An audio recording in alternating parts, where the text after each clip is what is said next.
4+।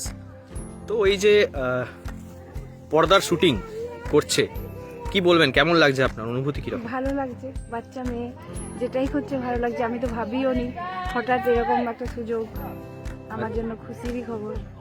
আচ্ছা, তার তো জন্য এই সুযোগটা হলো কিভাবে? সব সৌভিক, আমার ভাই আকাশ, সব রণজয়, যে ওর বাবার রোল করছে। আচ্ছা, তো কোনো রকম কোনো ইয়ে হয়েছিল, অডিশন হয়েছিল কি? না, আমরা ওর ফটো শুট করেছিলাম।